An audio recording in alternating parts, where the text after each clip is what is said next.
మంత్రపు కంచి చందమామ కథలు. ఒక చిన్న కథ. ఒకప్పుడు మలయాళ దేశంలో మామూలు మనుషులు కూడా మంత్ర విద్యలు నేర్చేవారు. అయితే వాళ్ళు బతుకు తెరువుకు వేరువేరు వృత్తులు చేసుకునేవారు. ఒక తంబీరాన్ వద్ద ఒక బండి తోలేవాడు ఉండేవాడు. తంబీరాన్ బండి మీద ఎక్కడికైనా పోవలసి వచ్చినప్పుడు బండిని తోలటం తప్ప వాడికి ఇంకేమీ పని లేదు. తంబీరాన్ గారి బండిని లాగటానికి 30 గుర్రాలు ప్రత్యేకంగా ఉండేవి. వాటిని సంరక్షించటానికి వేరే మనుషులు ఉండేవారు.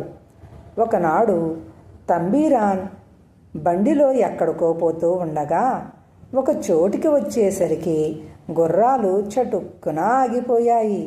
బండివాడు ఎంత అదిలించినా అవి ఒక్క అడుగు కూడా ముందుకు కదలలేదు. బండివాడు తల పైకి ఎత్తి చూసేసరికి ఒక ఇంటి కప్పు మీద ఒక మనిషి కప్పు నేస్తూ కనిపించాడు. బండివాడు ఆ మనిషిని కేకపెట్టి, "అన్నా, మమ్మల్ని మా దారిన వెళ్ళని" అన్నాడు. ఆ మనిషి కప్పు మీద నుంచి కిందికి చూసి, "నాతోనేనా మాట్లాడుతున్నావు? నా మానాన నేను పని చేసుకుంటున్నాను. నిన్ను అడ్డానా? నిక్షేపంగా నీ దారిన వెళ్ళు" అన్నాడు. బండివాడు మారు మాట్లాడక తన కంచి పైకి తీసి దానిమీద 3 సార్లు ఊది బండి గుర్రాలను గట్టిగా కొట్టాడు. మరుక్షణమే ఇంటి కప్పు మీద ఉన్న మనిషి కెవ్వున అరిచి కింద పడి గిలగిలా తన్నుకోసాగాడు.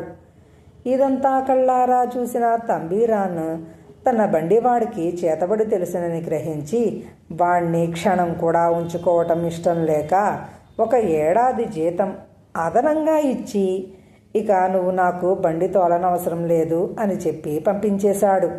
బండివాణ్ణి పంపేశాక తంబీరాన్ గారి గుర్రాలు చిత్రంగా ప్రవర్తించసాగాయి.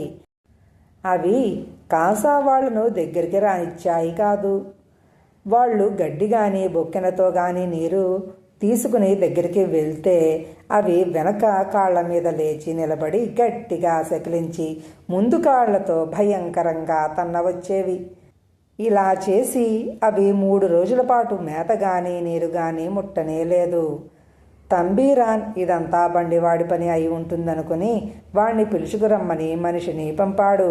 ఆ మనిషి వెళ్ళి, "నిన్ను యజమాని గారు వెంటనే రమ్మంటున్నారు" అన్నాడు.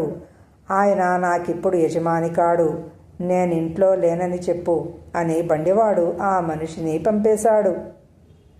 మధ్యాహ్నం దాటి మరొక మనిషి వచ్చి యజమాని గారు రమ్మంటున్నారన్నాడు.